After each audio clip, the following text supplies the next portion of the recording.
o bolo de aniversário e o nome errado. O restaurante era daquele tipo que tentava ser íntimo demais, com velas tremeluzentes e garrafas de vinho caríssimas que meu marido insinuara serem um presente especial. Eu sorri, ajustando o vestido novo, aquele que ele dissera que me deixava irresistível, enquanto os garçons se aproximavam com o bolo pequeno, elegante, com uma única vela acesa. 37 anos. 37 anos de uma vida que até aquele momento eu ainda achava que conhecia. Foi quando ele se levantou, o talher batendo no cristal do copo com um estridente clink silenciou as mesas ao redor. Seus olhos, porém, não estavam em mim.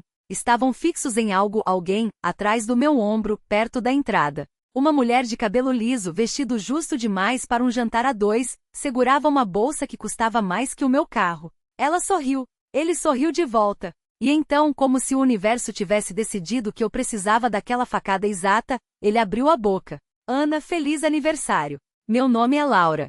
O garçom congela com o bolo no ar. A mulher atrás de mim engasga com o vinho. E eu ri. Um som agudo, quase histérico, que saíra sem permissão, como se meu corpo já soubesse que o choro viria depois e precisasse ganhar tempo. Meus dedos apertaram o guardanapo até os nós ficarem brancos. Ana?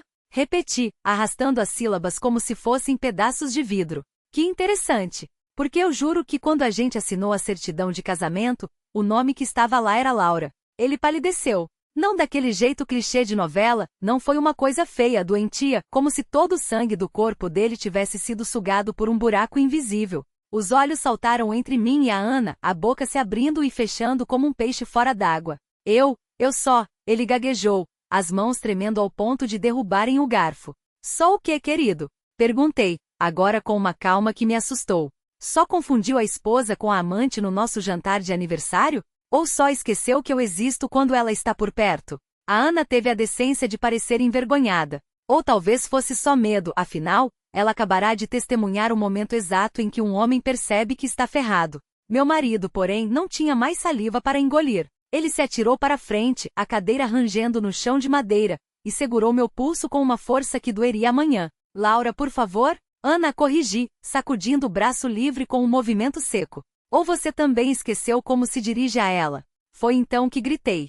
Não foram palavras. Foi um som, gutural e rouco, que saiu do fundo da minha garganta e ecoou pelo salão como um tiro. Copos tremeram. Alguns clientes se viraram. A Ana deu um passo para trás, como se eu fosse uma bomba prestes a explodir. E ele recuou como se tivesse levado um tapa. Os olhos arregalados, as pupilas dilatadas, o suor escorrendo pela testa. Pânico puro. Não o pânico de quem é pego traindo.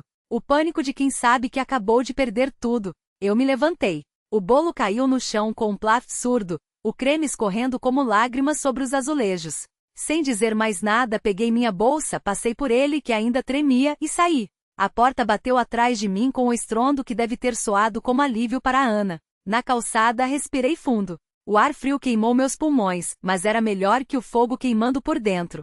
37 anos. E pela primeira vez em muito tempo, eu não tinha a menor ideia do que viria a seguir. Mas pela primeira vez em muito tempo, isso não me assustava. O apartamento de Ana ficava a 3 quadras dali, mas eu não conseguia andar em linha reta. Virei à esquerda sem motivo, depois à direita, como se o corpo decidisse por mim que o caminho mais curto não era o mais seguro. As ruas estavam vazias, só o brilho amarelado dos postes e o zumbido dos transformadores quebrando o silêncio. Em algum lugar, um cachorro uivou baixo como se pressentisse algo. Quando finalmente parei, estava em frente ao bar do seu Zé, aquele que sempre evitava porque era onde o Marcelo ia com os amigos depois do trabalho. As luzes estavam apagadas, a grade meio descida, mas a porta de vidro ainda deixava ver o balcão sujo de copos e cinzas. Empurrei sem pensar. Não estava trancada. Dentro, o cheiro de cerveja azeda e fumo velho grudava na garganta. O seu Zé apareceu de trás do balcão, enxugando as mãos numa toalha manchada. Não perguntou nada. Só pegou um copo, serviu 2 doses de cachaça e empurrou uma na minha direção. Eu não bebia cachaça há anos. Tá com cara de quem precisa disso mais do que de conselho, disse ele, arrastando as palavras. Não respondi. A queimação do primeiro gole foi tão forte que fechei os olhos. Quando os abri, estava olhando para o meu reflexo no espelho atrás das garrafas, cabelo desarrumado, batom borrado, os olhos mais vivos do que deveriam estar depois de uma noite daquelas. Não era a cara de uma mulher destruída. Era a cara de alguém que tinha acabado de acordar. O celular vibrou no fundo da bolsa. Não precisei olhar para saber que era ele. A segunda vibração veio acompanhada do som de uma mensagem. Depois outra. E outra. Até que o aparelho silenciou como se tivesse desistido. Isso aí é homem ou bomba? Perguntou seu Zé, secando o copo com movimentos circulares. As duas coisas falei, e tomei o resto da cachaça de uma vez. Ele riu, um som rouco que saiu mais como uma tossida. Bom, se for bomba, pelo menos você tá bêbada pra não sentir a explosão.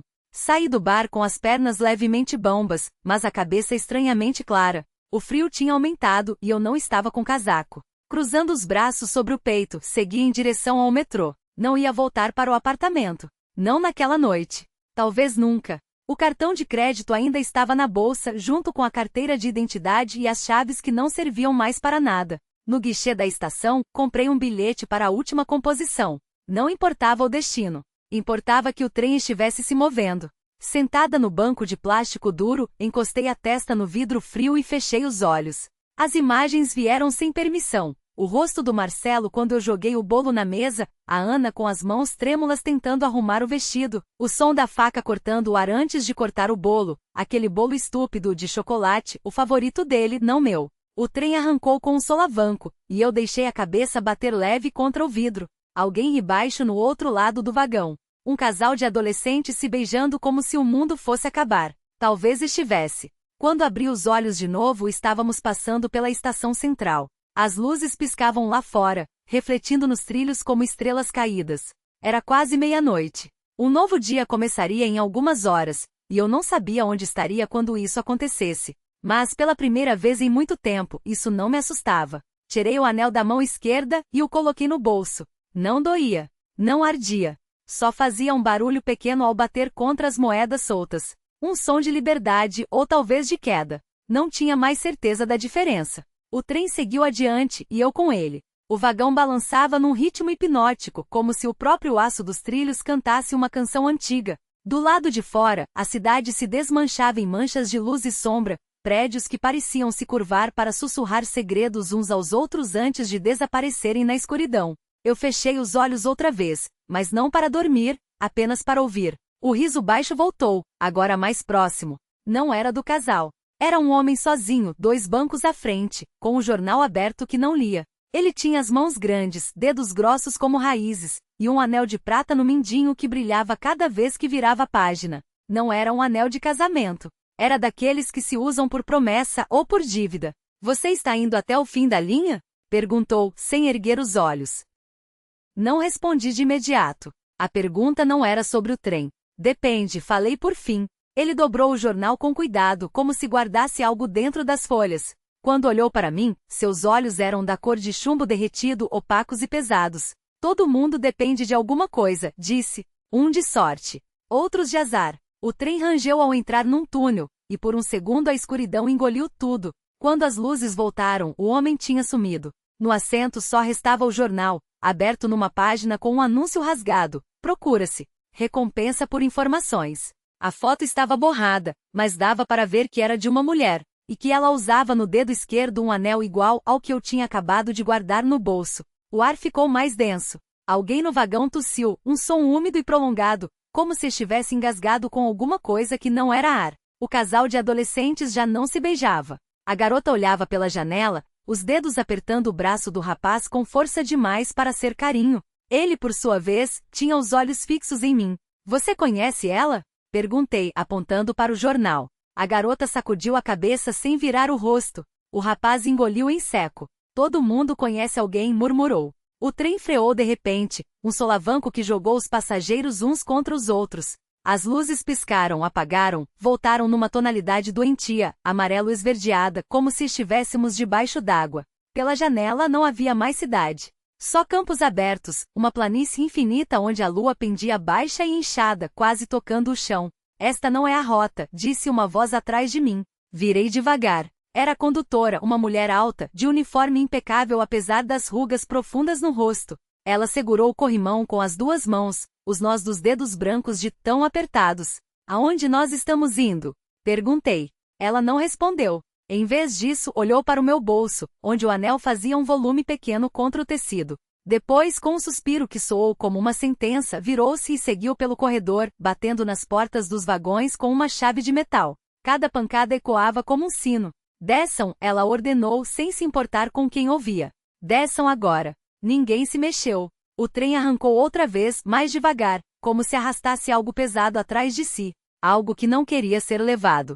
Eu coloquei a mão no bolso e senti o metal frio do anel. Não era meu. Nunca tinha sido. Mas agora, de alguma forma, eu era parte daquilo que vinha atrás de nós, daquilo que o trem tentava deixar para trás. E quando olhei pela janela novamente, vi as silhuetas. Primeiro uma, depois duas, depois 10, 20, 100. Todas paradas no meio do campo, imóveis como estátuas de sal. Todas com os braços estendidos na nossa direção. Todas sem rosto. O trem apitou um som longo e desolado como um lamento. E eu soube, sem que ninguém precisasse dizer, que não haveria mais paradas. Não até chegarmos ao lugar para onde estávamos indo. O lugar de onde ninguém volta. O vagão rangeu, as paredes de madeira gemendo como se estivessem vivas. O ar ficou mais denso, carregado com o cheiro de ferro oxidado e algo mais, um odor doce e podre, como flores murchas deixadas sobre uma lápide. Os outros passageiros não pareciam notar. Continuavam imóveis em seus assentos, as mãos cruzadas sobre os joelhos, os olhos fixos em pontos distantes, como se já estivessem meio mortos. Exceto por ela. No canto oposto do vagão, uma mulher vestida de preto, um vestido antigo rasgado nas bordas, ergueu lentamente a cabeça. Seu rosto era uma máscara de cera, os lábios tão pálidos que se confundiam com a pele. Mas seus olhos, 2 pontos negros sem brilho, encontraram os meus e não se desviaram. Ela sabia.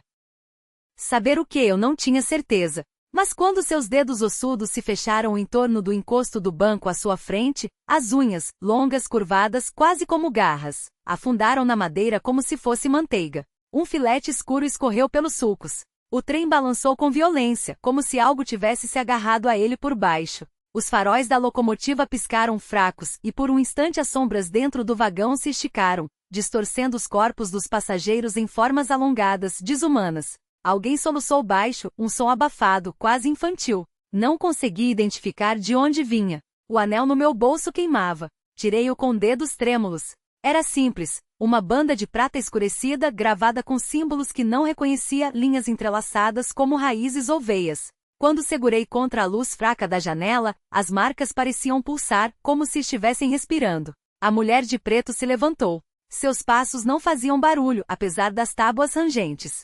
Ela se aproximou com uma lentidão deliberada, como se cada movimento fosse uma cerimônia. Os outros passageiros continuavam imóveis, mas agora eu via. Suas respirações eram rasas, quase imperceptíveis. Alguns tinham os dedos entrelaçados com tanta força que os nós dos dedos estavam brancos. Você não deveria ter pegado isso, ela disse. Sua voz era um sussurro áspero, como folhas secas arrastadas pelo vento. Eu não peguei nada, menti. Ela estendeu a mão. A pele de seus dedos era translúcida, quase luminosa nas bordas, como papel de arroz sobre uma chama. Quando tocou meu pulso, senti um frio tão intenso que os ossos doíram.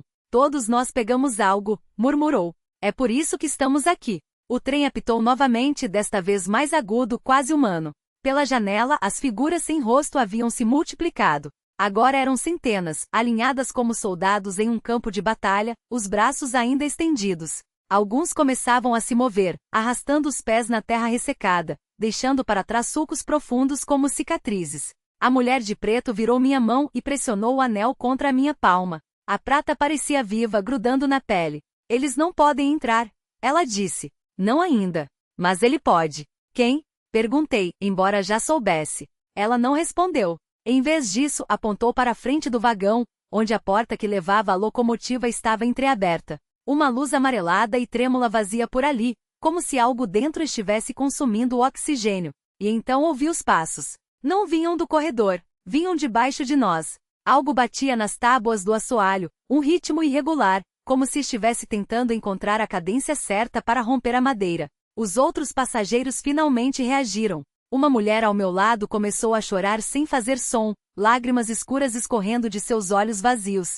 Um homem mais à frente cobriu o rosto com as mãos, mas seus dedos eram longos demais, finos demais, e quando os afastou por um segundo, vi que sua boca estava costurada com fios pretos. A mulher de preto apertou meu braço. Escolha, ela sibilou. Agora. Não havia escolhas. Nunca houve. Empurrei a porta da locomotiva com o ombro. O calor me atingiu como um soco. O ar dentro da cabine era espesso, úmido, fedendo a carne queimada e óleo podre. O maquinista não estava lá. Ou melhor, estava, mas não da maneira que deveria. Seu corpo, ou o que restava dele, estava fundido ao assento, os ossos retorcidos em ângulos impossíveis, a pele derretida como cera sobre a alavanca de controle. Seus dedos ainda seguravam a manivela, e quando o trem sacudiu novamente, os tendões estalaram como cordas de violino arrebentadas. No centro da cabine, entre as caldeiras chiantes, havia um homem. Ele não se virou. Sabia que eu estava ali. Demorou, disse, e sua voz era como o rangido das rodas sobre os trilhos, um som que não pertencia a uma garganta humana.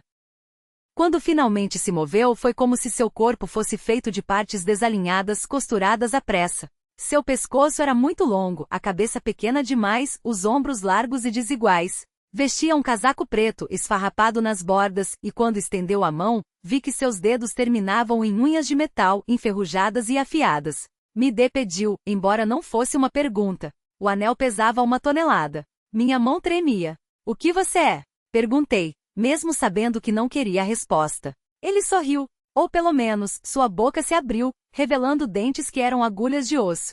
Sou o condutor, disse, e este trem não para até que todos tenham pago a passagem. Seus olhos, se é que eram olhos, eram 2 buracos profundos, e dentro deles vi coisas se movendo. Silhuetas distantes, corpos se contorcendo, rostos sem feições gritando em silêncio. Você não pertence a eles, continuou, apontando para a janela. Lá fora, as figuras sem rosto haviam se aproximado. Agora estavam tão perto que seus dedos arranhavam o metal do trem, deixando riscos brancos como ossos expostos. Mas pertence a mim. O anel queimava. Minha pele começou a borbulhar onde a prata tocava. Não, disse, embora não soubesse bem se estava recusando ou implorando. Ele riu, um som que fez as paredes do trem vibrarem. Todos dizem isso, suspirou. No começo. E então suas unhas de metal rasparam meu pulso, arrancando a pele como papel. Quando acordei, estava deitado no chão do vagão. O trem ainda corria, mas agora em silêncio, nenhum rangido, nenhum apito, nenhum solavanco. Só o som surdo das rodas sobre os trilhos, como um coração batendo sob a terra. O anel tinha sumido. No meu lugar, no pulso esquerdo, havia uma marca nova, uma cicatriz em forma de espiral, vermelha e úmida, como se algo tivesse sido costurado em mim por baixo da pele. E quando olhei pela janela, não havia mais figuras no campo. Só eu. E o trem. E a certeza de que, quando chegássemos ao fim da linha, eu não seria mais eu.